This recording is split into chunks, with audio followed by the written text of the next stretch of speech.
This week, we're taking you on a festive journey through time. It's time to deck the halls and jingle those bells as we visit the ghost of Christmas past, present, and future to share our most cherished video gaming Christmas moments. From nostalgic childhood memories to today's holiday gaming traditions, and even a peek at what Christmas might hold for gamers in the years to come. This is an episode filled with heart, laughter, and a touch of holiday magic. So get cozy, grab that hot chocolate, and settle in. It's time for the Pixel Parent Podcast Christmas Special.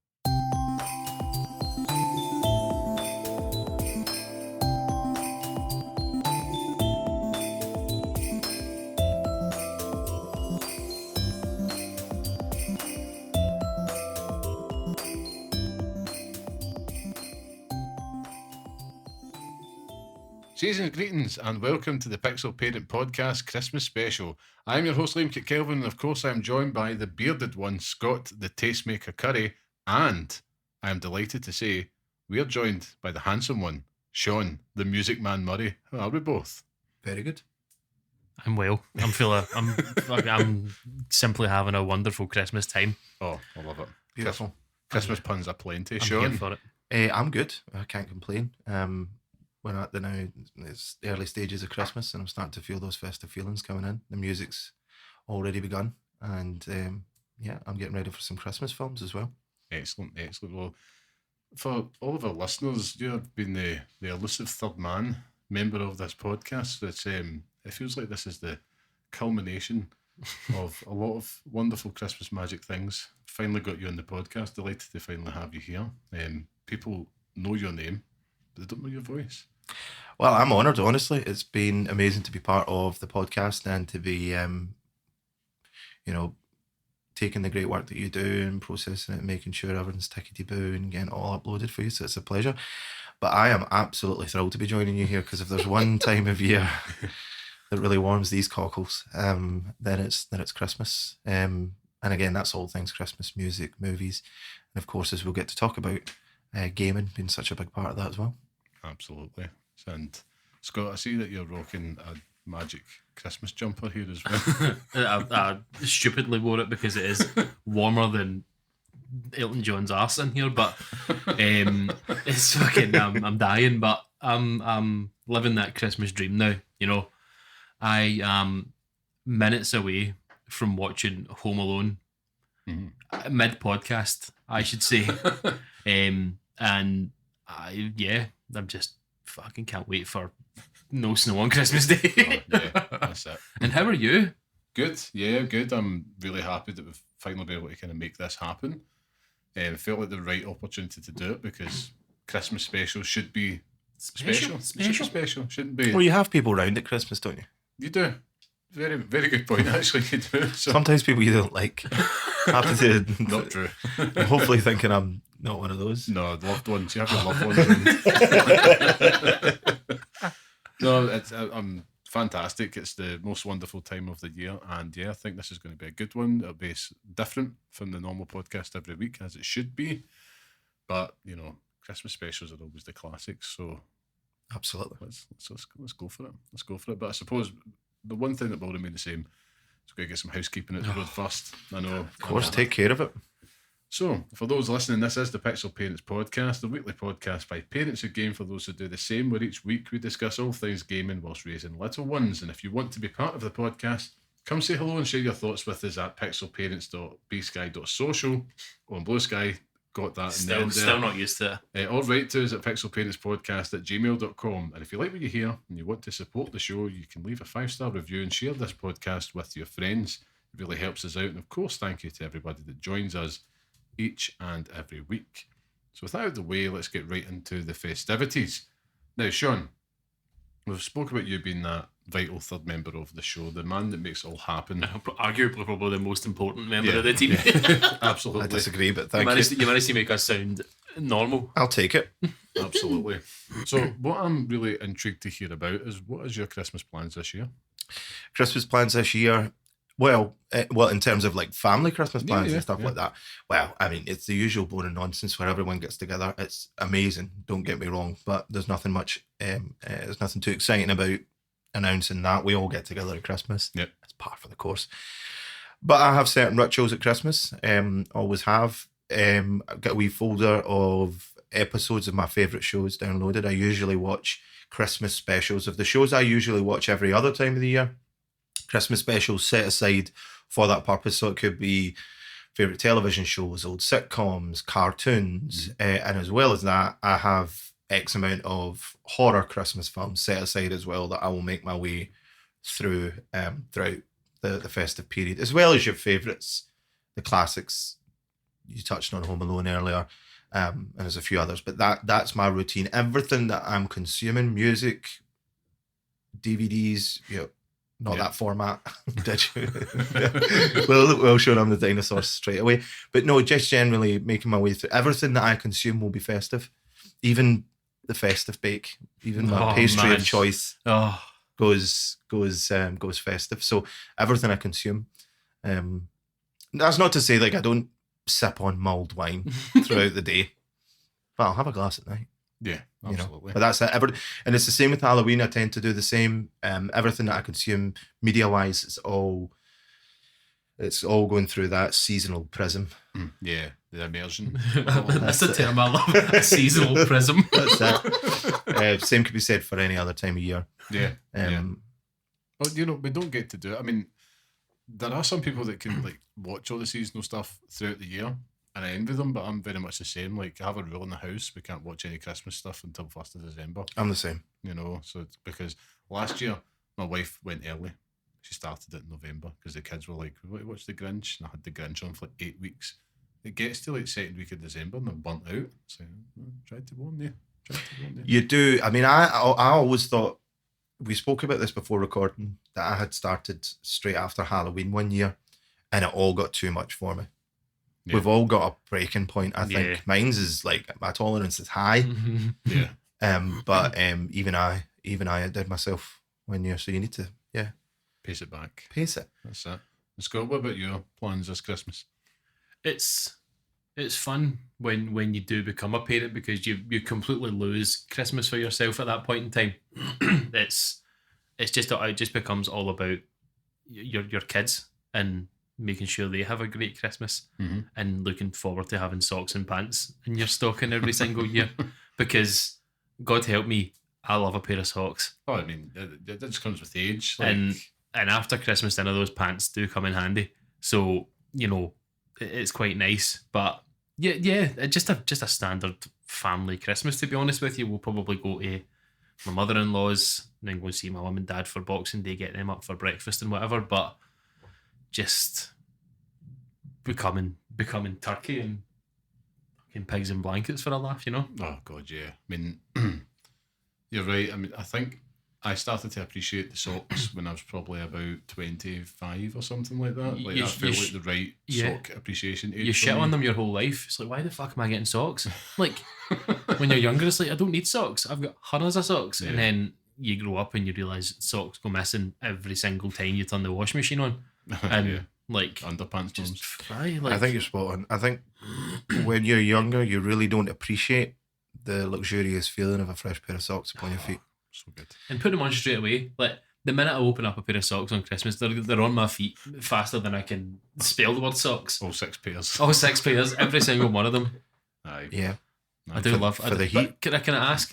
So obviously you were talking about ingesting Christmas in our beings, but what is the fucking deal with eggnog? Nah, like, it's not for me, man. I don't like eggs though. What is it? Like, what the fuck is eggnog? I love eggs, but I struggle with runny eggs. And I would struggle with a fried egg that has that kind of weird, clear placenta type liquid on the surface. That's why I always need to cover it over when I make a fried egg. That's a wee side point about how I make eggs. But eggnog sounds like my worst nightmare. We're sharing too much with you. We all know how you like your eggs now. Yes. Well, listen, I want to give an essence of who I am, and if I cannot sum up myself with eggs, how can I sum up myself? But no, you're right. Eggnog. It's never really been anything that we've ever had in the house growing up. Mulled wine is relatively new to me, which is delicious. There's also another thing, snowballs. That's an old kind of like 70s thing where you would, like, after the meal and all that, when everyone's sitting down and watching a film or whatever, then they'd roll out the snowballs. It's like a wee kind of festive liqueur type Ooh. thing. Very throwback 70s, but eggnog, that's never invaded my consciousness, and I'm I happy for it. understand it. Nah. I think for me, it's usually a case of beer, some wine, and that's it, really. Maybe some rum. I don't mind a wee rum at Christmas time and stuff, because, don't know, spiced rum, Christmas, and all that stuff. So, yeah. Sorry, I'm just getting the gossip. My wife's just appeared at the door. I did wonder. Because obviously here at Pixel Parents HQ, we've got asshole neighbours with nightmare dogs next door, and they're going after nut. But I chapped the door and they saw me in the ring doorbell, so they phoned her, like, is everything alright? It's like, yeah, I'm about to, get a hitman for those dogs. You know what I mean? This is all just evidence for when those dogs show up dead. I know. It's hardly in the festive spirit, but maybe Santa can take them away for me. For me though, for Christmas this year, same thing, but I love cooking at this time of year, as you both know, big on that. But I'm not going to be doing it this year. I'm going to my in-laws, my Shock horror. brother and sister-in-laws with all of my nieces and nephews, and it's going to be great because my brother-in-law is a fantastic cook, so Ideal. I'm going to be going there. I'm actually quite looking forward to just not having Not the having whole to worry thing. about it. Yeah. Stress. You sound like a 60-year-old mother that's done it for generation on Obviously. generation. My mum's now reached that point, but she's like, I can't do it, son. I just can't do it. I'll be sitting there all day going, it's nice when someone makes it for Oh, aye. That'll be me all Christmas, man. But I'm looking forward to it. And yeah, I'm with you, Sean. Like the traditions, the rituals, it has to be, for me, oddly, it's Jingle All the Way on Christmas Eve with a Chinese 8 o'clock. That has to happen. I don't know why. I don't know how this started, but it's been there throughout most of my adult life, and I go for it. But past couple of years, Muppet Christmas Carol's kind of eking its way in a little bit. Yeah, it's a big one for us. Yeah, this definitely seems to be, man. But we're of course a gaming show, so I wanted to maybe just touch upon, before we really get into things, any Christmas gaming rituals at all out there. And I might kick one off, a weird one. This time of year, for some strange reason, I always have to have a replay of Grand Theft Auto San Andreas, and I don't know why. Like, there's something about it. I think it harkens all the way back to my time at uni, and I think it was something like you had the big long break, and I just loved just booting that game up again and just taking my time through it. And I don't know, there was something so comforting about it, and I will still do that to this day, to sit and play San Andreas at this time of year for no reason. But that's a weird one to kick things off. It's nice to know, because that's probably what I will be doing myself, making my way through Grand Theft Auto 3, and hopefully by that point Vice City will be completed and we'll have San Andreas in the bag. Absolutely. Can't wait. Does that not show the power of a game like that, though? That it's not festive based at all, that your association with it is having played it at that time of year, it still gives you those fuzzy feelings? Yeah, I think so. Yeah. I think so. It's kind of like Just Cause. I think it's like Just Cause 4. I got it for Christmas one year, and it was like, I could play this every Christmas now. And almost wish it could be Christmas every day. But but it's just daffy things. Like, I don't think I obviously have a ritual Call of Duty evening on Christmas Eve. You play Call of Duty on Christmas Eve? Every Christmas Eve. You shoot each other on Christmas Eve? Yeah. We do. We're terrible people. Very. But again, this may have gone back to uni in the Black Ops 2 days, but ever since then, every Christmas Eve at night time, even now, like after you've got the kids to bed and all that, later on we will sit and play Call of Duty for a couple of hours, and usually it is like, you're the last person to bed, making sure Santa doesn't get in the way and all that. But yeah, it's something I actually quite look forward to. I don't know why. And it's good because you're usually playing against a bunch of chuds that have just got a console as well, so you're absolutely scudding people on it. But easy pickings. For Liam it is. Yeah, I just die behind them. Have you got any? I mean, I'm assuming that listeners forgive me as I'm a bit of a Luddite when it comes to the futuristic gaming, as I like to call it. But I take it you get headsets. You're all headsets up. There's a communicative aspect of it as well. Are there any Christmas plays on words, things that you shout, battle cries that may be festive themed as you kill somebody, shoot somebody? I'm thinking, you just made my naughty list, X, Y, Z, doof, doof, doof, doof, doof, that kind of thing. No, but I think I would have to start doing that now. I mean, if you can consider the word cunt a Christmas word, then maybe. It's the word for all seasons. Yo, that's it. That is true. Ever changing. Bleep it out somewhere. Someone in post, Sean, bleep it out. No. It's a stressful time of year. People will be saying it all the time, driving in the car. Quite the thing. Driving home for Christmas. Absolutely. And touching story about that, right? So, my daughter was born around this time of year, and we got out of the hospital Christmas Day, and we get in the car. Obviously, my wife's still recovering. You know, she's in the back seat because she's just like an absolute pain and agony. And the first song, turn on the engine, first song that comes on, driving home for Christmas. So every time you hear that now, at this time of year, you kind of get a wee tear in the eye because it just felt like one of those meant to be moments. And it wasn't a song I was particularly fond of beforehand, but now I'm like, yeah, this holds a special place in my heart. It's funny, it's a song I never liked growing up, and much like socks, much like the socks at Christmas, it's completely changed, it's completely transformed.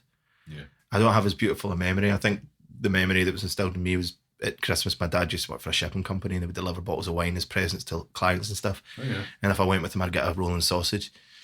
And literally Yes. just meat and connective tissue between two bits of bread is all I need to be convinced to head out to an industrial estate, it would seem. We would go to us just dropping off the bottles of wine and it was playing in the car.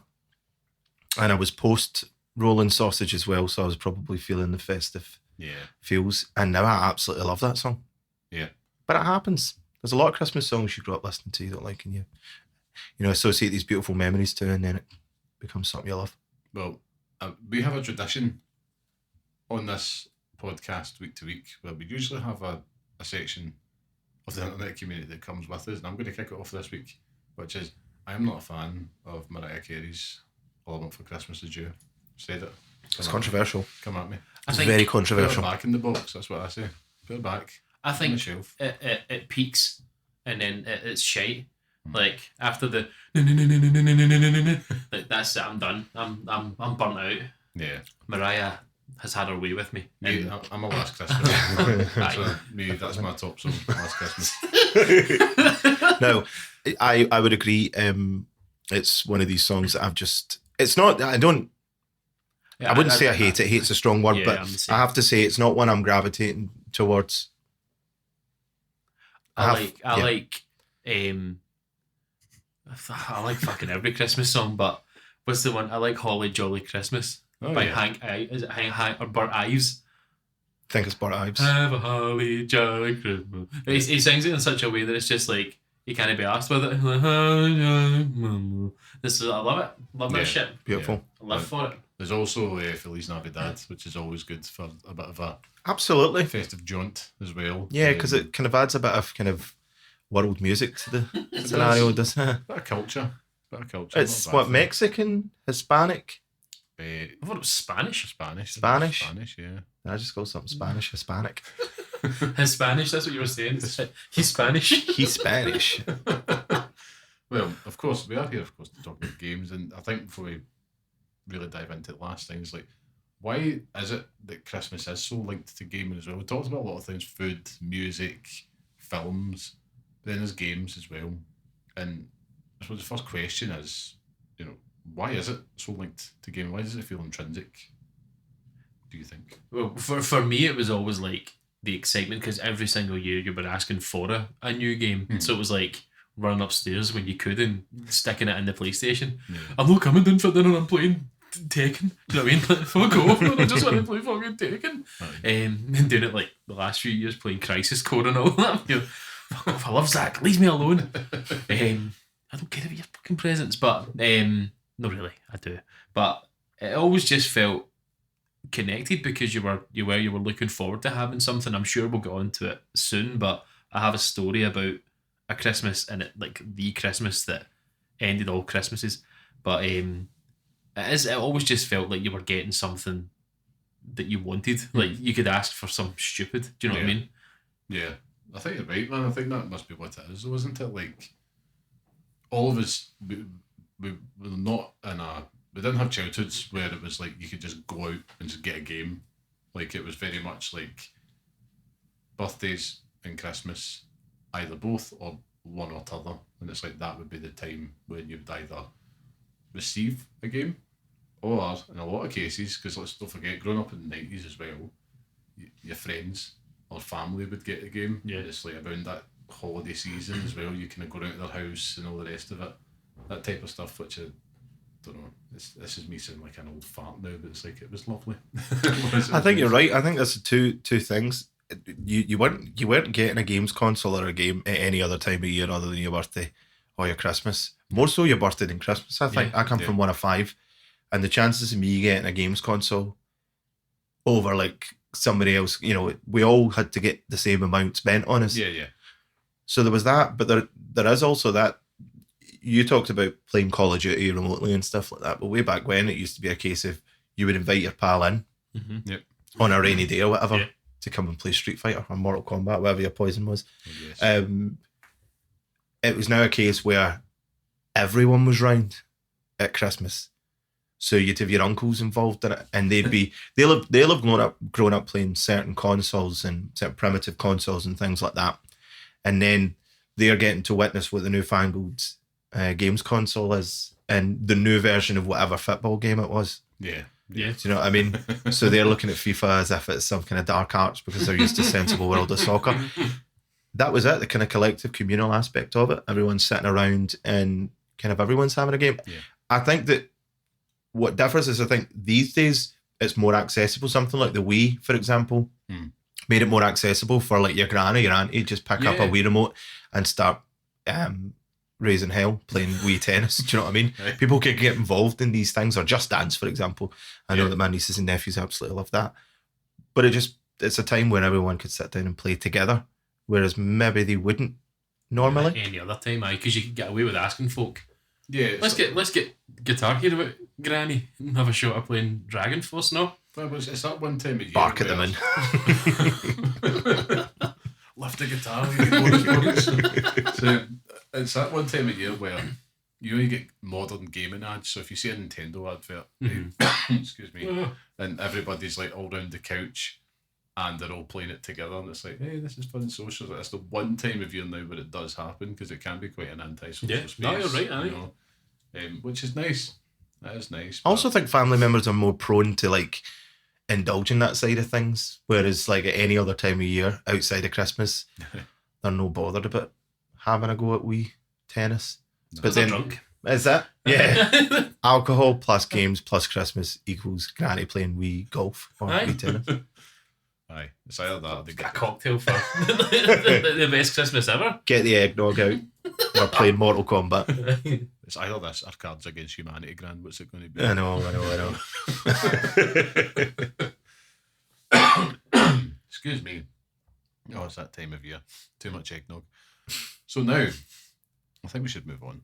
So let's journey back with the ghost of Christmas past to the magical Christmas mornings of our childhoods, lads. So picture the warm glow of fairy lights, the sound of 8-bit carols playing from your favourite console, the thrill of unwrapping a NES or a Mega Drive or a Game Boy you've been wishing for all year. These were the moments that made Christmas mornings unforgettable. I'm sure you would agree. And it laid the foundation really for what the love of gaming has and come to be. So I'm inviting you now. Let's relive those cherished memories and celebrate the retro joy of Christmas gaming. So I want us to take a little think about, we just touched on it there, about those kind of nostalgic gaming memories. Do you have any ones that jump to mind about Christmas morning as a kid that really just stand out? I have two. Okay. So I have a nice one, and then I have a yarn to tell, but or yarn to spin. So first one was the year that I got my OG Game Boy, and this is the only time, and at Market and Stone, this is the only time I've ever seen my dad hold a games console in my life. Like the only time he's ever touched, and he was playing Tetris, and it was like a Game Boy for me. And he was sitting playing Tetris for about 4 hours on the thing. Like, they wouldn't let me play it for ages. I remember being like, what the fuck is this all about? Like, and then I got it and understood, because, it's Tetris. Yeah, and I think that was the time when it was like Mario and the 5 golden coins or something like that was out. And it was just like the worst Mario, the forgotten Mario. But so controversial. I can't believe he's brought up a game that I was going to talk about that I absolutely loved. Same here. Shit on it. It's just not playing it on that. It just wasn't. It wasn't fun. Like it was brutal. Like brutally hard Oh man. for what age I was. I mean, you two are like 20 years older than me, so it makes a big difference when you got it. But the only other story I have is, and I don't want to have any spoilers for Christmas here because if there's kids listening, turn this one off. But and they're up to Christmas on the year that the Nintendo 64 came out, Oh right, okay. which would have been sometime in the past because I can't remember when it was, but I 96, was young enough to still believe, Yeah, yeah. and my brother and sister took great delight in saying, "Your mum and dad have got you an N64." And I was like, man. "What? What? No, like Santa's bringing it. He's bringing it for me." And he went, "No, it's in mum and dad's room." And I was like, "What?" And I remember sneaking into their room one Oh, afternoon you've done it. and opening up the cupboard and looking in the ground and seeing this beautiful black box with a grey N64 inside of it, being like, "You motherfuckers!" Like pulled the wool over my eyes for all these years, and having to be like, "Oh," on Christmas morning. But what a fucking console that was. Yeah, man. I think for all of us, we probably could agree that's probably like peak Christmas. Like, everyone ever got an N64 at Christmas time, so I was like, but yeah, I could totally picture that. I do think those are the only two genuine memories that I can think of that relate to getting something on Christmas that I wanted in terms of games. Other times it was just random games that you want around that time of year. Yeah. Do you know what I mean? Like not even thinking about it, but those are the two that I remember more than any. I'm the same. The only console I ever got for Christmas, rather than a handheld, I'll say, was the N64. Nice. And I remember my brother was always, at this point, I already knew Santa didn't exist. I don't know, maybe it was just I progressed a little faster. And I remember my brother was always quite good at, like, he's always been this way, very conscientious about what people want. Like, my brother will still write a Christmas list to this day. And we joke about it because nobody else does that. But he's like, if you are going to get me something, you maybe just check this list. Right. But he was always very, very good at lobbying my mother and father to get specific things. I like that lobbying. And I knew that he knew that I loved the Super Nintendo, and he knew that I loved Zelda as well. And he knew obviously how good Ocarina of Time was from a friend that had an N64. And that friend had given me a lot of games for the Super Nintendo because he had the N64 and he didn't want to play them anymore and he was happy to pass them on. So I always remember, like, my brother telling me about what the N64 was capable of and all the different games I could get for it. They got a snowboarding game called 1080. I was like, I'm in. And that's how that ended up happening. But that was the console I got. And now I remember obviously being one of five. I don't think my mum and dad, as far as I remember, my mum and dad went out and bought a pre-owned N64. And then Mark's pal, who kept the original box for the N64, they put it in the box so that I didn't find out till years later that it was pre-owned. Yeah. So that I could have that feeling of having a brand new games console. And I think that they wanted that as well. This is before, like, these modern day times where it's all about reusability and stuff like that. And that's the ethos. And I think that's a good thing. But there was a bit of a stigma as well. Like, if you were to say I got a pre-owned console for Christmas, someone in primary school would probably be an arsehole about it. And I'll remember, I'll never forget the original box, everything. And it wasn't until years down the line, and I said to that particular friend of Mark's, I've still got the box for my N64 that I got for Christmas. Yeah. And he said, no, actually, you've got my box because we gave it to you. So it seemed like it was brand new on Christmas Day. And again, very much like yourself, I spent most of the day up the stairs, which is unlike me because I love Christmas so much, just playing Ocarina of Time and just being blown away by it. Oh, man. Because it was... Remember, at this point in time, I didn't have another console between that, really, and the N64. So I played, let's just say I played the Super Nintendo too long. Right? And to see Zelda in that way, and it's three-dimensional and open world and all that, mind-blowing. Yeah. So that's it's not my first Christmas memory console-wise, but it's certainly my biggest one. The biggest one. I can't even remember the games that I got. I'm going to look it up. Well, Whilst you talk about whilst you're looking up, I've got two here. I'll share one. Which is also the Game Boy.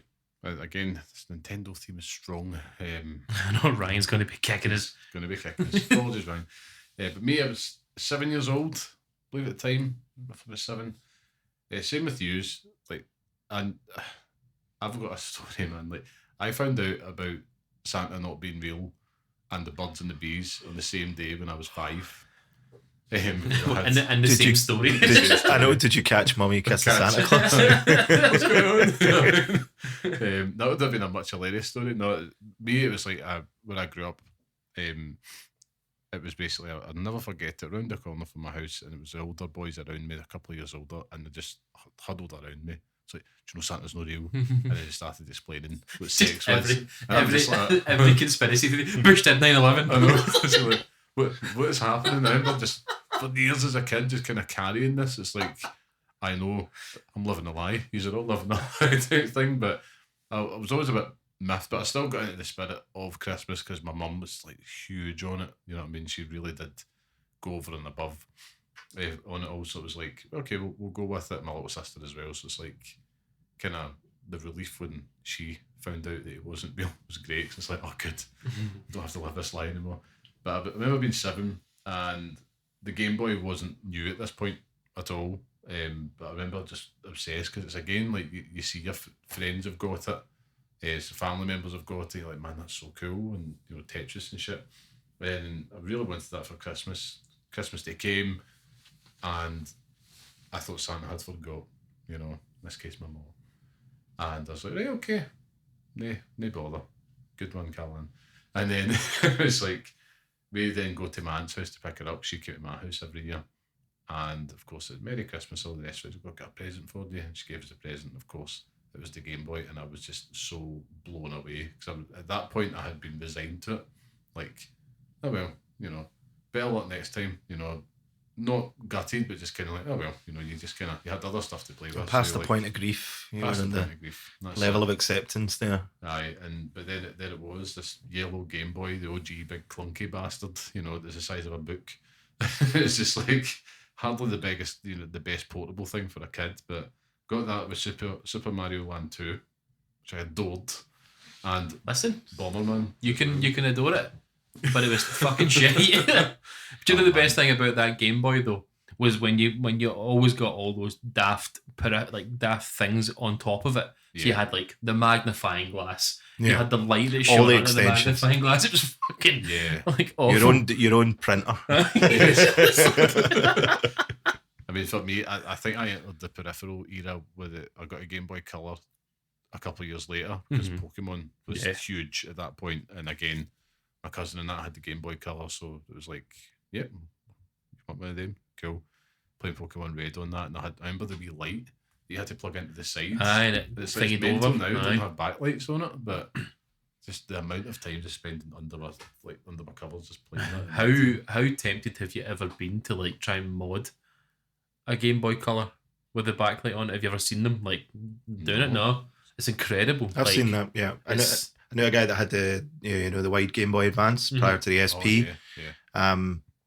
And it was all set up backlit, and I think he just had an SD card in that as well. I mean, obviously that's dodgy tactics there, and with everything on it. But It's yeah, ridiculous. Like it completely changes everything for you. It's phenomenal. I bet that you can also just emulate them, Yeah. but we don't encourage that. Oh, no. absolutely we do not. Absolutely we do not. I would do. No, I think it's one of these ones where it was so difficult for him to track down all the No, games. Really, definitely. Yeah. doesn't make it right. It does not make it right. I think you're right though. I think a backlit screen, when I had that Game Boy Advance SP, that was the first kind of backlit handheld that I had. It's mind blowing. Yeah. You almost feel like wearing sunglasses. You've Yeah. not been used to the brightness, Oh, this light. the sheer brightness. Because it is. I mean, we've had a couple in at work that Yeah. we've then sold on, and it's a real chore to even get it into the light to see it. Like I remember, when you were sitting playing the OG kind of grey Game Boy, you would have to be situated in just the right Yeah. place at the right time. Yeah. And with the sun moving as well, you had to basically change location as to where you were True. playing it every single day. And it was difficult. See, when you got to see for long drives, it's fantastic during daylight, but at night, No, you're done. you're literally Sure. lit by the motorway lights. So Yeah. you can Plus, only see it. you're not allowed to turn the car lights on because the police will come after you as well. So Is that a thing Yeah. that's true? Because Yeah. my mum and dad said it all the time. yeah, that's it's completely true. Aye. I could never. That's because I said that to the kids the other week. And I need to put more batteries in my Walkman, Mum and Dad, and I need the light inside the car. Well, we can't have that because we'll go to prison. Yeah, I love that. Oh, that's so good. man, we had imagination, man. Take them for every word. You do still say it to your wee ones now. I know. It's so funny. I've got one other story though for you, and it's probably not a childhood one, but I thought it's still in the past. It still counts. So I remember, fast forward to the first year we were married as well, and Sean. But PSVR was the hotness at the time, and I had remembered I went to a preview event for a feature write up for it, and at my work, and I was like, this is the future. I need it, and loved it. Also went to a pop-up event in New York City when we were on a honeymoon, and I'd had no expectations because like we just got married, you're absolutely turbo skint, and then I remember it gets to Christmas Day, just me and my wife, here opening presents, and then it was a PSVR, and I wanted to bring it up because that was the last time I remember feeling like a kid on Christmas Day, if you know what I mean, just kind of like, wow, like this is unreal. Because obviously now I'm quite happy if you get me a Toblerone. I'm quite happy with that now. But it's also funny how you eat Toblerones, but it's would you call it some backwards? But Too would you fast. call it? That's because we can buy shit ourselves now, though. Like that's the problem, is that my wife isn't going to go out and buy me a PlayStation 5 Pro to like on Christmas because I'll buy that shit myself. You know what I mean? Like. Yeah. It's just, it's ridiculous. So I remember you getting it and being like, oh, my nails at Cloud, because like I didn't want it, but then you got it and I was like, but it's amazing. That whole day and that whole Christmas, it felt like a kid because everybody was coming around to try it. Yeah. And it was so much fun putting like the kitchen demo on and watching people absolutely pat their shants, as these things crawling to get you and stuff like that. And it captured a wee bit of that magic of what it was like as a kid, because you're right, you weren't getting a console every single year. Mm-hmm. And I think I was fortunate enough, I got a PlayStation 1 for my birthday. So then Christmas would be always like, I'd get a game. And it was like the same aunt that got with the Game Boy would like hit their Smackdown. There's whatever else, and it's like fantastic. And that would be it. And you'd spend the whole day just scheming to get away. My window was EastEnders. On Christmas Day in my house, 'cause it wasn't a big Christmas, it was just my aunt that came down. And it's like, you'd have your dinner, all the rest of it, and then everybody's sitting there, full bloated, probably half cut, and then it's like, right, there's EastEnders on, doom, doom, doom. It's like, right, make your exit lane, go, go, go, and it's up the stairs for a wee bit of cheeky game time for like the hour-long special, and then that would continue throughout the years. You know what I mean? Like, always really annoyed my mum, I think, at points, because she'd want to get you downstairs to play the party games. You know what I mean? Like, I don't know what The old analog games rather than the digital card games. Floor's lava. articulate and all that stuff. Yeah, I mean, get you. What was the other one? We never played it, but she always had the box for it. Was it Taboo?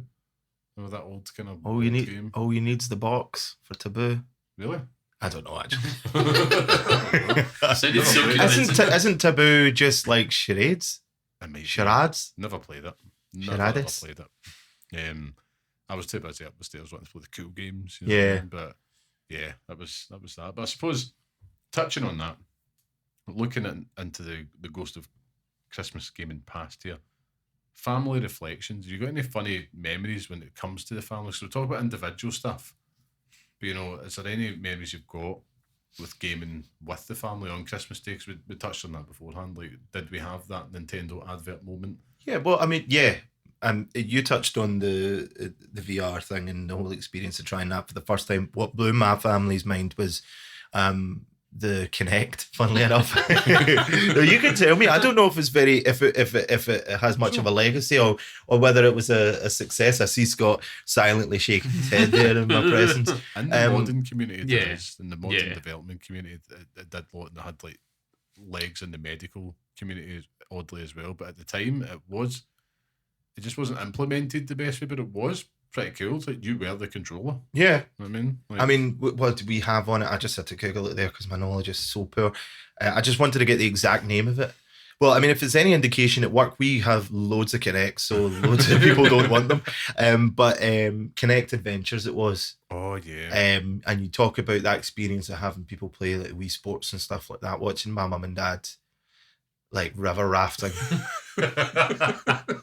and, you know, and rafting in the air, you know, Yeah. like we had it set up. I remember we had it set up. It had the projector at the time.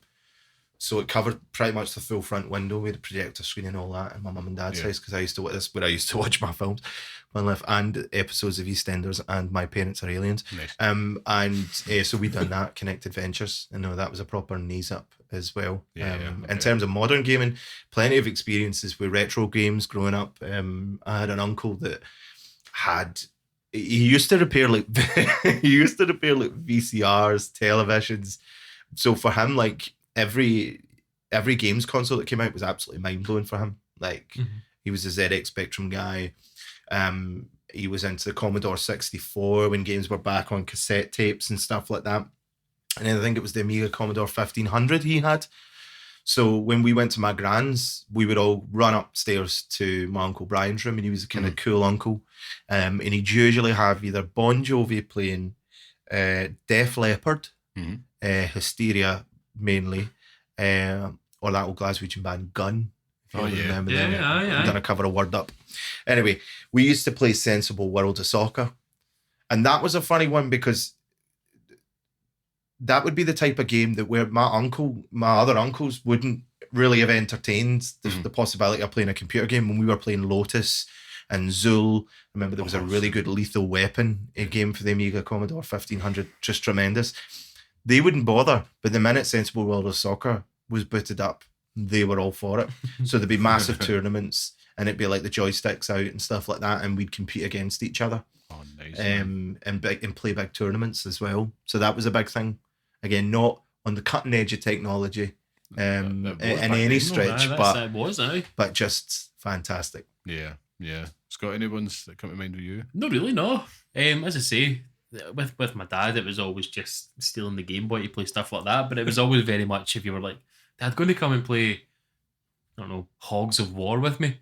I'd be like, no, no, I'm sitting here watching fucking That's a wonderful some one. shite, like some shite on the telly. So it was never something like that. I think it's become more kind of prevalent in recent years, kind of past that I am that uncle now, where if we go to my mother-in-law's house for dinner and all the family's there, immediately go upstairs to the PlayStation and sit and play that and just absolutely tank folk at like FIFA and things as well, or you know, get beat at Soul Calibur 6 by my nephews and never play it again.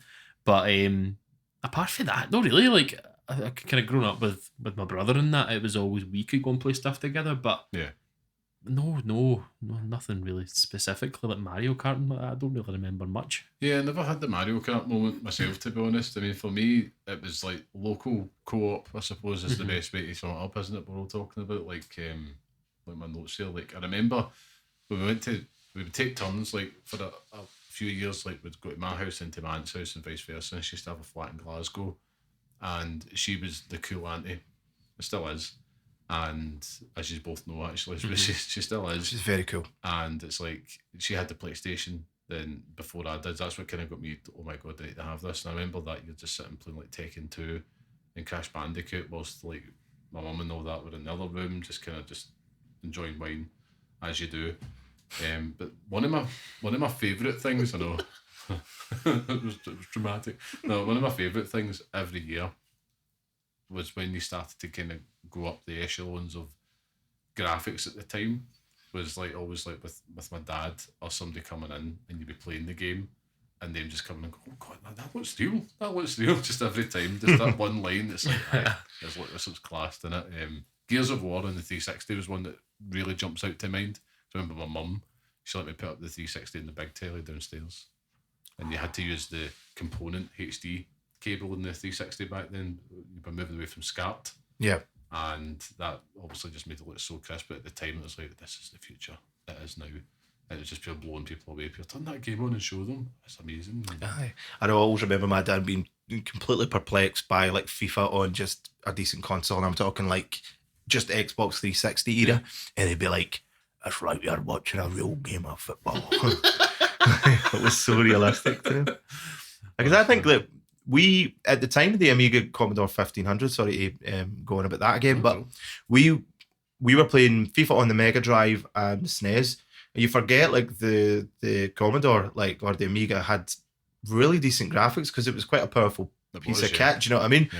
So it'd be great to see games you knew about already as well and seeing them in a different light. It's a bit like when you see like Street Fighter or Mortal Kombat on like the MAME software, and you see what it looks like on an arcade cabinet, and you realise that it had a wee bit more processing power and graphics abilities, and you're seeing a game in a new light, and yeah, it's always going to be mind blowing, isn't it? Yeah, it really is, man. Like I've got fond memories of the Amiga 32 because I inherited one of them from one of my dad's friends because obviously he'd moved on. It's like, do you want this? And I got like a big stack of games with it.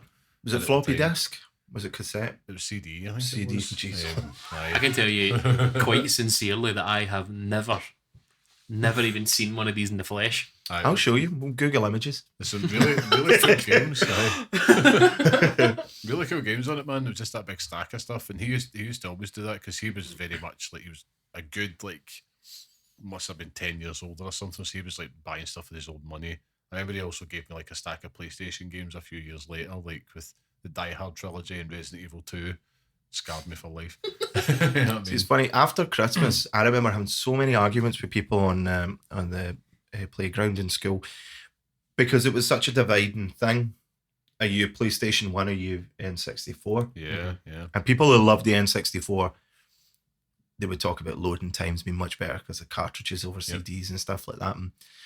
But for the best part, everyone was PlayStation at school. Yep. So it was one of these ones where I felt like the N64 was just for me. There was just like, because I couldn't really talk to anyone about it, really. Like the secret shame of it. Because everyone was just too busy. Well, funnily enough, Die Hard was the game that I remember people talking about on the PS1. They absolutely loved that game. They was non-stop talking about Die Hard. Meanwhile, I was playing 1080 snowboarding. To be fair though, arguably the N64 probably had a higher quality patch of games than the PlayStation, but then again, going back in time here, this is opening up an old console world wound. But well, the main one was N64. I know it did have Tony Hawk's, but I could not find that for love nor money. Could never track it down, whereas it was 10 a penny to find on the PlayStation. So everything I associated with the PlayStation, and Tony Hawk's was a big game for me. That was the association I had. So when my brother eventually got the PlayStation 2, never forget that. Yeah. And playing Tony Hawk's 3 at the time. Yes. It was fantastic on the PS2. Mind blowing. Yeah, really was. Like, I think the PS2 definitely had that, like, kind of felt like the Vaseline was taking off my eyes a wee bit, like, looking at it, like, kind of like, all right, okay, like, things aren't supposed to be blocks. But, PS2 is probably in Christmas terms, that was always the year where it's like there'd be a big game, and Tony Hawk's 3 was definitely one of them. I remember getting that on Christmas morning and just playing it all damn day. So good. So good. Oh, even the levels on it were just like a cut above again. Tony Hawk's 2, it had all these kind of secret aspects to it, like little triggers. You grind over the blades of a helicopter and you get a new wee area to go and skate in. And it was the exact same. I think one of my favourite episodes, although it wasn't the best to skate, was the suburbs in Tony Hawk's 3. Yeah. And then there's a haunted house in it as well. So you can grind across the top and then his coffin's opening and all that. And it's got horror elements to it as well. So yeah, I have to say that PlayStation 2, getting the PlayStation 2, my brother got that at Christmas. Oh, man. That was like the step. For me, it was like, I'm now part of the PlayStation club. Yeah. I totally agree. My brother got a PlayStation 2 as well, and it was the first game that he got was the Bouncer. Yes, Bouncer. I had the Bouncer. And honestly, I'm a big fucking Bouncer stan here because that game was phenomenal. Yeah, man, it was like futuristic Streets of Rage for me. So good. It was just like, and the main character is basically just Sora from Kingdom Hearts. So yep, we're now there. But if we're pushing things into existence, just bring the Bouncer back, man. We could. That's what I want for Christmas. Who was it? Was that? It was Squaresoft. I think it was. It was pre Square Enix, so they made that, and then it flopped hard. And then they just lost a lot of money making like Final Fantasy movies and stuff like that as well. Yeah. And then it just died in its arse and became Kingdom Hearts, and that's where we are. But Volt was fucking cool as fuck. Like, Volt was Buffy the Vampire Slayer, man. Like, what'd you call him? So, I do it. I remember getting one for this PS2 game for Christmas, and maybe in the same year actually. Did well. The Getaway. The I Getaway. remember getting that for Christmas, and I remember being so hyped for it, going to play it, and just being immediately like, oh, this is bad. Like, I did not enjoy. I enjoyed it for what it was trying to do, but to play, I just remember struggling so bad. Have you seen the things recently? It's like, when did that game come out? 2002. 2002. So it's like, it's a total portal to London 20 years ago. Like, you go through it and you see adverts and stuff like that on it. Yeah. It's ridiculous. It's so cool. Did you drive an Audi TT in it? Or am I just making that up? You had the real cars in it. Yeah. You could only tell where you were going because of the indicators in the car, but nobody ever told you that. So it's like you're driving these cars and it's like, I don't know where I'm going, but you have to follow the indicators and where they tell you to go. Yeah. I picked that game up years later, and I remember you had spoken about it because I went through a wee resurgence with the PlayStation 2, and then I was getting a hold of loads of different games from folks because no one could be bothered with the PlayStation 2 again. Like me, I've always been kind of behind the fold a bit. And trying to play that game and failing miserably. God, yeah, it was so bad. difficult to It was like actually play. a Guy Ritchie kind of Grand Theft Auto. Right. Yeah. That's the top level pitch. We're making a game, but it's going to be Grand Theft Auto, but it's directed by Guy Ritchie. That was it.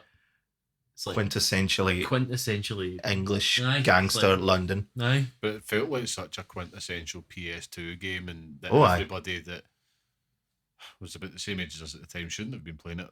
Were playing it. Yeah, I remember. 100%. You know Yeah. what I mean?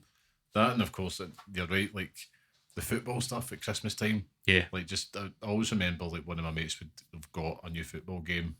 I remember This Is Football being it. This is kind of like predating Pro Evolution Soccer. Oh, really? And it was like going round the house just playing that with next door neighbour. We just sit there the whole Christmas holiday just playing that stuff together. But it's just so intrinsically linked. But I think what we should do is move on. There's a chap at the door. Ghost of Christmas Past is gone. So now, listeners, we're going to be guided by the Ghost of Christmas Present, which is bringing us to the here and now holiday gaming.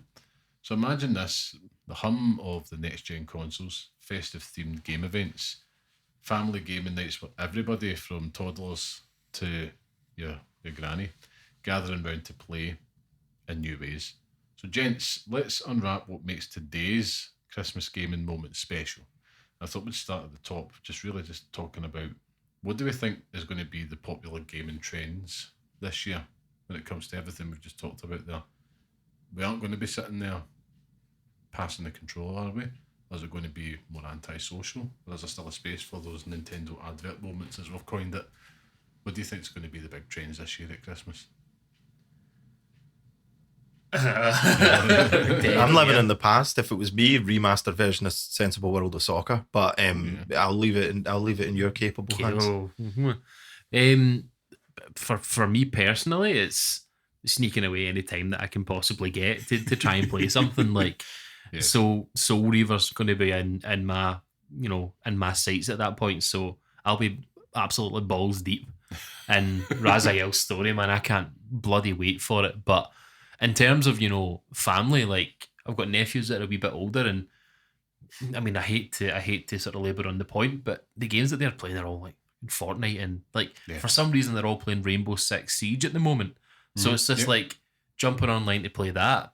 But they won't ever feel the same pain that we felt that what was it, a few years ago where like the PlayStation Network went down on Christmas Day. Yeah, in fact, it usually always does. They always docks it. Aye, so it's like we're all getting all these brand new games to go and play online, but we can't because some absolute loser has turned off. It's so evil. Turned off the PlayStation Network, so it doesn't work anymore.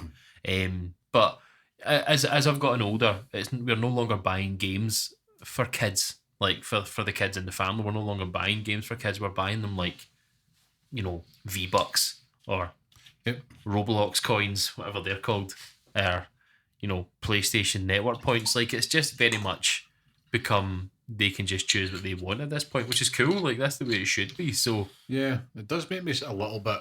It's probably just the old fart in me, but it's like when I go down to, let's face it, like a supermarket, because there's not really much game stores out there anymore. And you're seeing the stuff on the shelf, and in the past it would be like right in your face, buy this game, it's the perfect present. You'll still see it. yeah, But you're right, I think now the trend will be, if we've got younger kids in the family, you know what I mean, nieces and nephews and all that stuff that are playing, and they're probably like early teens if they are gaming, it is more likely going to be more well received to give them a V-Bucks voucher or a PlayStation Plus subscription voucher for a couple of months, as opposed to, I've went and got you this new game, FC25, and I'm going to beat you at it later. So just get it fired up. put it in now so it'll install in time so we can play it. Well, that's it. And I think outside of that, I do think I've got a funny feeling VR might do well this year at Christmas time, just because I'm not saying it'll be like huge, but there's been a lot of price drops. Yeah, and a lot more games coming out for it in the next few weeks. Kind of in the past few weeks. But it's and with Batman and that coming out as well, people are wanting to live that dream. They're going to have 45-year-old men living out their best life pretending that they're Batman. You know what I mean? White folks saying, "What are you doing, Steve?" Achilles tendons bursting everywhere because they're flying about their room. Bonus points if they have a cape on with the headset. I would love that. I'd absolutely love that. I think That would make money. See if you had a headset that had the cowl on it. Like, come on now. I know. It's stupid not to do that. I know. I think for me, it's that we've talked about the stuff in the past there, and I'll compare that to the present, right? And it's all relative. Like, the price of a console was still expensive back then, the price of a game. But then I'm looking at things like the PlayStation 5 Pro coming out. Like, there will be 11, 12, 13-year-olds asking mum and dad for that this Christmas, and it's like, fuck, 700 quid. Yeah. And I suppose they're asking for iPhones, which is like more than that. It does make me a little bit apprehensive, in terms of where the trend of gaming is going, because it feels like it's becoming increasingly expensive. That being said, But these are for people who we know this. Yeah. We know this, but if you are, lady from the round the corner who's our son, like I couldn't think of a name or a person. I liked it. But your son's been like, I need a PlayStation 5 Pro for Christmas. Like, you don't think anything of it. You're like, right, okay, son, and then looks at the price and you're like, shit. Like, okay, but we understand that it's so minuscule, the difference that it makes for people. But there are going to be people out there who fall into the trap of just buying it just because they've been asked to buy it. Do you know what I mean? And,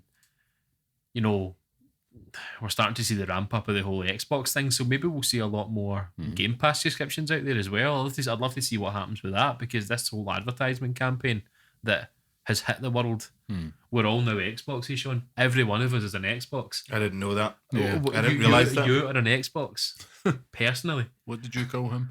So it's just one of those things where you might see the numbers change on that as well. So I'm not an industry man. I don't understand the economics and things, but that it's a good point to raise now, because people are going to be put off by wanting to pay £700 for this console when you could buy an Xbox controller and play it on your phone. Could buy a PlayStation 5 and a Series X. Aye, Yes, for that price. pretty much. Pretty much. But yeah, I'm not going to linger too long on it. I think for me, when I think of gaming present, for me it is just the constant challenge and fantasy of being an adult now on Christmas Day, where it's like I kind of long for that hour where I could just sit and just get a bit of peace with a new game or something like that on the day. And I live in hope throughout the holidays. I live in hope that just that wee hour. It's antisocial as hell, but it's just like, oh man, that'd be great. But this has been a constant struggle pretty much since like all the adult life. I think we're not alone in that. Yeah. Christmas can be a bit of an intense time, and it depends how your year has been as well, like for a number of reasons. No, yeah, happy time can easily be a reflective time, and if the year's not been what you would have wanted, be equally as sad as it is happy. It's the Exactly. unfortunate thing about it. But it is just a generally an emotional time, really, isn't it? It is, aye. So I mean, I think that's how sometimes I do quite like. It's Boxing Day.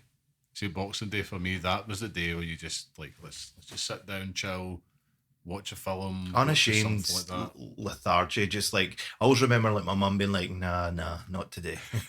Yeah. we don't do anything today. Yeah. Fire up the sound of music Yeah, absolutely. The hills are alive with the sound with of the sound of music. Boxing Day, I worked Boxing Day last year, So you did, aye. and that was the year I got Crisis Core. Mhm. And I'm sitting here waiting for people to phone me all day. 6 hours I sat and not one person phoned, and I played 6 hours of Crisis Core the Perfect. whole day. It's phenomenal. Ideal. And nobody could tell me otherwise. Everyone's like that to me. Ash is like, "You're not doing anything for this." Like, no, I'm not. I'm not doing a thing. Yeah. Doesn't matter. Well, if you're working, I'm working. I'm sitting here waiting for shit to happen. Exactly. And when it does, you'll pound. But until then, Mhm. crisis. That's it. mm-hmm. And that's my story. Oh, absolutely. Say for Christmas present one on, isn't it? For us, it like for I mean, obviously I don't have kids, so it's nieces and nephews that I'm Mhm. using as an example. And of course, it's different for you guys because I'm an uncle, which means you've got the luxury of taking a step back, whereas a parent needs to be kind of all encompassing, and especially during Christmas as well, because kids are running about and everyone's needing attention. For me, it's nieces and nephews, and they are they're all Nintendo users. They're all Nintendo Switch. Basically, they all have them, or just two sets of the kids have them, and then they kind of share them. So Minecraft is a big one. Yes. Oh, yeah. Naturally, which I didn't get until recently, and then someone who really loves it explained it to me, and I was like, yeah, I get how that would have been massive for me growing up. It's like creative, and there is the exploration element of it as well. But for them, it's I'm happy to say Super Smash Bros. All right, okay. And they yeah. absolutely adore it, and they love it. And I think it's such an accessible game as well because, like, yeah, you could lose the battle, you could lose the fight, but even just like jumping around and button bashing and doing all these moves and then falling off and then learning how to actually like kind of keep yourself back up onto the platform and stuff like that, little things like that, and then them getting to play as like characters that they know and love from Mario Kart, and obviously they're massive Pokemon fans as well, and obviously your older brothers do due diligence and get your nieces and nephews into those earlier Mario games as well, so they're totally aware of all the characters and the lineage and everything like that with Mario. So yeah, it's ideal. Also, Super Smash Bros is one of these games that, or the few exceptions, where I'm actually very, very good at it. Nice. So you talk about your experience, Scott, of beating the younger ones at different games. I can school anyone at Super Smash Brothers. No one in this room. I was just gonna say, You beat me. You No beat one me. in this room. But yeah, could bring me an 8-year-old niece or nephew, and I'll crush them. Challenger approaches. That's it. The funny thing is, I always go with my girlfriend. I made her up as a wee me. Oh, yeah. Aye, Aye. and I completed it with her, and that's just who I use. So Nice. I think you get different categories of characters. So and- you've got the gun, you've got the gunfighter, you've got the brawler, and the sword fighter, or well, I'm something as well. Michelle's a sword fighter. Aye, She's a sword fighter. So yeah, I always go. it was always Snake. It was always Snake for me. Yeah, I just never liked the idea of battling with a gun, I guess. Aye, that makes sense. Aye, Mm-hmm. but then you just like King Dedede and all that. Yeah, I love Smash Brothers. so good. So for Christmas, you give your nieces and nephews a lesson, and Yes, and then it's reciprocated when we put on Just Dance. oh yeah, well, of course, yeah. But that's another one, Just Dance and Super Smash Brothers. And then I guess for the wider family, Mario Kart as well. Yeah. One of the other games as well, funnily enough, that just to go back what you were saying about your dad and the Game Boy and Tetris, and you'll need to correct me on the name of it because I will probably make a faux pas here, but I remember whipping out the Switch one Christmas and playing, is it Tetris 99 versus 1? Oh no, Yeah, 99. Aye. Aye, Crack, Tetris yeah, 99, seriously, but I crack. just add like another versus 1 on it to make it seem like the flabbiest title in all of Nintendo's history. Anyway, we're going to call it Tetris 99 versus 1. How about just Tetris 99? My dad was transfixed. My Oh, mum was getting involved as well. It's not like them, but they were loving it. Well, It does that to a person. I just- I when that game came out, I literally could not shite any faster. Yeah. Like, I was stuck on that toilet until that game was finished. It's like take Tetris, times it by 100. Brilliant. And it's great. Oh, and then they did all the events and stuff like that for it as well. The amount of hours you've clocked on that is impressive. Because you can tell, like, he must have had a lot of curries. You can have a lucky streak on Tetris 99, and like, okay, I'm speaking about myself personally. I'm all right at it.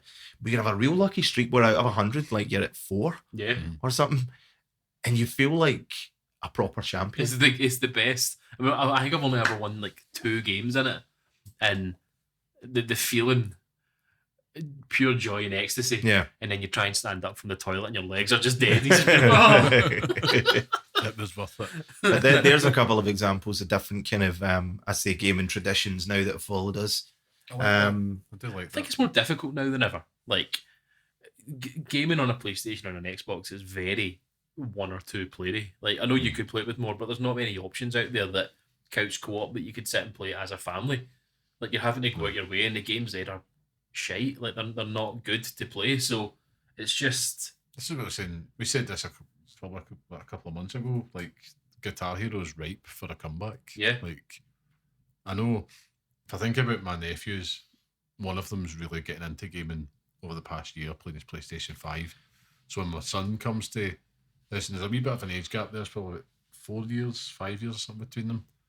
And whenever he goes to the house now, straight up the stairs, and it's like he'll just sit and watch him play the game. He's just sitting playing FIFA. Obviously, my son can't play FIFA yet. He's not interested in it either.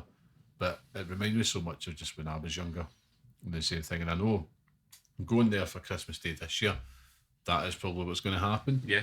And, you know, the boys are lucky. Like, my nephews are lucky as well, because it's like, I am not.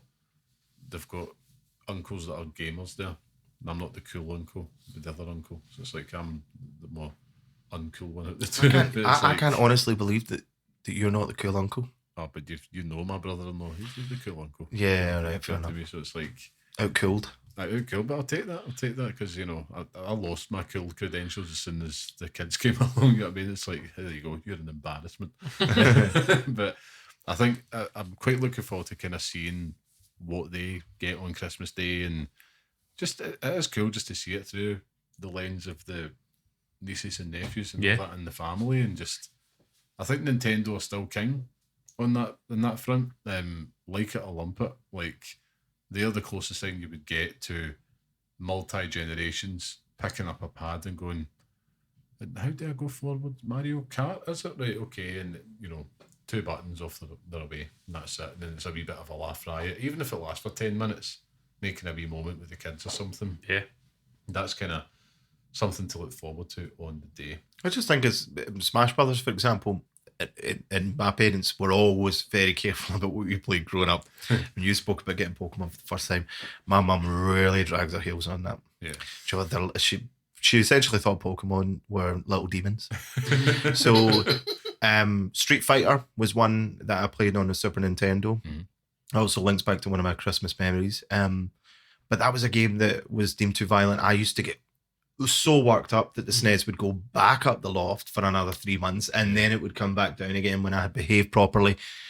And then I would lose my rag at Bison, and then it would go back up. Understandably so, to be honest with you. Yeah, because he was always so egotistical as well. I mean, if you're going to defeat me, but don't glow. Don't glow. You've got the world at your feet, M. Bison.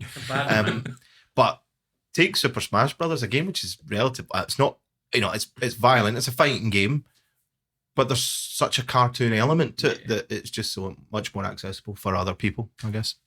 Yeah, absolutely. No, I'm looking forward to seeing what is in store for our gaming present. Not long to go, days away. But finally, we're being swept forward now by the ghost of Christmas future, so which is going to be taking us to a gaming Christmas yet to come, of course. So imagine a world where virtual reality transforms living rooms into winter wonderlands, AI companions are maybe unwrapping gifts, and gaming isn't just on screens but woven into our traditions themselves in ways we can't yet fathom. So let's peek into the crystal ball and see what Christmas is like for the next generation of gamers. Any wild and wacky predictions for what you think the gaming future at Christmas is going to look like? Oh, that's a difficult one. Off the top of my head, some kind of Santa VR game. I mean, do you know, that's actually Not a bad idea. a really good idea. Just giving presents to virtual strangers. You know, you get those things. It's launching presents off the slave. That's that, yeah. Man. But you know, you get those things on all the boxes and that now, like Sky and Virgin, and they got the Santa tracker. Do a VR. What are they? A VR Santa tracker. Just whack it in the kid's head. It's like, Yeah. This is where Santa is. He's in Wisconsin. That's it. It's just a random place I picked. He's in Bothwell. Stuck there. Reindeers broke down kids. But there you go. Come at me, Sky. Just give me the money and we'll make it happen. That's that. It's a good shout though. That's actually a really good idea. Well, I mean, listen, here's a layman's perspective on it, but from what I see in terms of VR, it is the platform for basically creating synthetic experiences of all different types and shapes and sizes, and you know, I don't think there's any end to it really. I worry that I'd be the type of person that would just have a VR headset on and just never come out of it. Never come out. Never That's come it. Yeah. Just I'm going to play my VR game called Sean's Tuck Shop, and I'm just going to sell 10 pence mix-ups till the day I die. It's like there's a game online at the moment. You know me, I'm big on PC gaming, That's it. but it's like Biggest. trading card games simulator or something like that, and it's like you own a trading card game store, and then you can sell them, but then you can use the profits from that store to buy packs, and you open up these packs and stuff like that as well. But it's just pure Dangerous. menial tasks that you're doing, but it's like so addictive. Like I watch people streaming it and stuff, and it's like I can see how I could fall into this trap. But it's like people just putting their shops into debt, just opening up pack after pack after pack and stuff. And it has like the collection part of it. But just as you say, like tuck shop, just like you're placing the boxes down and just like going about your day, but you're just sat on your couch going, Vegetating. That's hilarious. I don't know.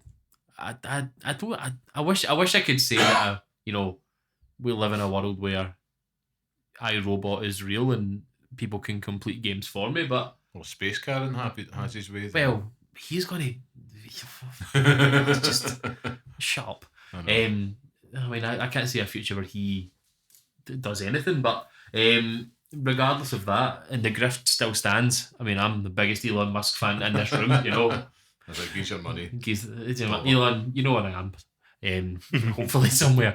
But I'll wait for them. do you know what? For the future, I hope nothing changes. I hope we still retain the same joy and happiness and excitement for Christmas gaming that we always have. I hope in 20 years' time, when I am 54 and you're like mid-70s, that we're still as excited about Christmas and playing games on Christmas. You'll probably find it a bit more difficult with, the arthritis in your fingers setting in. Because he's old. But it's, I do just hope that nothing really changes with that. And, as our little ones get older, they can join us on that journey.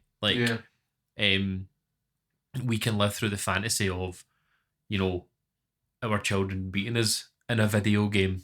You know what I mean? Like in real life. In real life, like it's just something that I hope never really changes with that. I don't want AI companions to, help me on journeys. AI in games is terrible already. So how is it going to be coping with me trying to complete Gears of War 17 at that point in time? Do you know what I mean? Like, it's just like, I don't see it. I'm a complete AI skeptic at this point. But Elon, sound of my fingers rubbing together, the grift begins. But I don't know. I just hope everything goes back to the Stone Age and we're playing Super Nintendos for the rest of our lives. That would be a nice future to inhabit. I mean, I've got a wacky prediction and one I think that might happen. The wacky one first, I think we'll all be in VR or AR and we'll be playing COD with Ghost Data of our grands. Just battling against them. You know what I mean? Liam's gran has killed you. Me versus my gran on Normandy or something. Teabagging you. Shock and horrify your family this Christmas. I think in terms of actual where I see it going, I think Xbox had the vision for where it's going, which is we talk about consoles on Christmas Day, and everything's on Xbox now, which is I see that being the case, which is Sean's an Xbox. I'm feeling Sean's more an like an Xbox. Xbox as the time ticks on. Exactly. Do you know what's funny? I woke up this morning feeling a bit Xboxy, and I didn't know the reason why. It's good to have it confirmed. Finally had it confirmed, but it's literally families literally giving each other a device that is like downloading games via an Xbox app. Mhm. It's just as ubiquitous as like getting an app on your phone. Exactly, Like right. That's where I see it. It's Like an Apple Arcade, but Yeah, effectively. Xbox is compatible with every device because it can support it. That's it. Built into your tellies, built into your. Surely that's got to be a good thing. Like, I mean, I don't know, like more accessible for people that can You're get a saying it. phone contract or whatever. Like they're paying it monthly, they can't afford like a really expensive console, but they can still play. I mean, talk about the whole PlayStation 1 and 64 divide. The worst thing was going into school and not being able to like talk about things that you never remember. Like when you were younger, you maybe weren't allowed to watch a show, but you could really ham it up and pretend to people that you had watched that episode of the show that was on last night, whether it be South Park or something like that. Oh God, Now people can actually still have these games accessible. Because I was always a Nintendo guy, like there were games that I wouldn't have access to play. Like for example, if I didn't have an Xbox or a PlayStation, I maybe couldn't play FIFA, so I'll play the really crappy handheld version on the Nintendo DS. But it means I can still talk to people about playing FIFA. Yeah. You know, True. It's a good point. I think for me, that's where my 2 cents are as to where it's going. But I'm with you. I'd love to see it kind of go back to the days of yesteryear, just because it's a chance at Christmas gaming can bring families together, and it's probably, you're right, the only time of year where they're going to give you that time of day to do it. They're not going to do it at a family barbecue in the summer because it's roasting. Get outside, stop playing games. But in the winter, at Christmas time, yeah, let's go for it. I think it's all down to Nintendo at this point. So we'll see. Unless someone decides that it's not Nintendo's job I anymore. would love that. Like, Love that. it's... I can't think of anything coherent to say on that, but... I mean, one thing that I would take away from Christmases that have yet to come is like there's been a consistent kind of train of thought or experience that we've all had, whereby we've loved certain games on more primitive consoles, and then we've experienced them down the line and through the generations, and they've been timeless enough that they translate so well to different consoles, VR, if that's the next thing. It all evolves, so we all have these new experiences to have with these characters or these these games that we love so much growing up. Yeah. We're still playing Mario, and Zelda games are all still the exact same. Oh God. Zelda in VR. Here's a You're on prediction my for my list. Christmas future is that every time I walk past my Switches, I don't really spend enough time gaming. Michelle even said to me the other day that, you're not played the Switch in a long time. Every time I walk past that Nintendo Switch, I'm halfway through Breath of the Wild, right? Right. And all I hear is the cries of the Hyrule civilians and citizens screaming for me to save them. So I should get down to that. That'll be a Christmas future for me, saving the people of Hyrule. That sounds like Finally. a perfect plan. Aye. What about what is your tonic then? So like, if we're talking about Christmas future, this Christmas, what are you hoping to be playing? Me, I'm hoping to be spending some time more with Indiana Jones. Just continuing just to kind of go down that path. It's something about it because I would usually watch those films at this time of Aye, year makes anyway. sense. Aye. And outside of that, I'm actually just looking forward to just chilling and just more San Andreas, going back to the usual stuff. And yeah, I think I will go back to Zelda Echoes of Wisdom on the Switch. And yeah, I think I'm just taking a bit of a selection box approach this Christmas. Just a wee bit of everything, and just kind of seeing how I get on. I'm looking forward to it. What about yourself? Everything and anything, to be honest with you. Soul Reaver, spoke about Grand Theft Auto. If Dragon Age ever ends, I'll probably still be playing that at this point. But I don't know. I want to play Indiana Jones, but also don't at all want to play it. Don't So force I'm it. kind of in two minds with it. So conflicting. It's a tough one, journalistic integrity and everything. But I reckon I'll probably just be playing Soul Reaver, to be honest with you, because it will take me on a journey back to my younger self. Well, speaking of journeys, as our journey with the ghosts come to an end, we find ourselves back in the warmth of the present, filled with memories of Christmases past and hopeful dreams of those yet to come. So before we wrap up a special episode, get it? Wrap up. Thank you to everybody that has joined us, and if you enjoyed the show, you can join us each and every Friday for a new episode of the Pixel Parents podcast, including through this festive break. Is that the first time we've ever acknowledged that it's Friday we come out? It is, yeah. I don't think we've ever said that we come out every Friday. Yeah, well, I don't think you have. we've done it often enough now. Every Friday at 6 a.m. a new episode goes live. So that's it. I think you maybe never said it because then it would mean a commitment. I know. But you've been so bloody consistent. Yeah, well, thanks to you. Thanks to you. Yeah, Of people course. just know. That means it's test time, gents. Right. So where can listeners find you if they want to wish you a Merry Christmas online this year? Scott? Never Never gets it. I always forget. You can do it. Llama Man on Blue Sky. Find me on there. Doing my best Frodo Baggins impression. Is it Frodo? Is it that one? Yeah, it's That's why- Do the impression and Is this- yeah, wrapped in a that's, blanket. that's Frodo. Getting fucking spidered by Aragorn. But is it Aragorn? No, he's the guy with the hair. No, And you said this- Aragorn. Aragorn. I think you're that's right, the huh? spider from Harry Potter. Aragorn. I don't- the fuck was- Aragog's the spider in Harry Potter. Aye, Aragorn. Lord of the Rings is fucking The true king. bullshit. Dear. Drop this in late so Liam can't come back. But yeah, find me on there, llamaman.bsky, whatever it is, Dot social. social. Aye, same thing. They need to fix that. But find me on there, send me postcards in the mail saying happy birthday. Send me everything, man. Join me on Patreon. Send me gifts. Send me gifts. Just fucking join me for fun and games, and let's just make Christmas, you know? Quite right. Sean, where can our listeners connect with you online? Nowhere digitally. Nowhere digitally. Just analog F2F. Accost me in the street. Shout at me from across the road. Old fashioned way. As it should be. At the Baguette Express on Battlefield Road. Usually Okay. get a chicken soup every 11. Yep, every day at 11. I love that.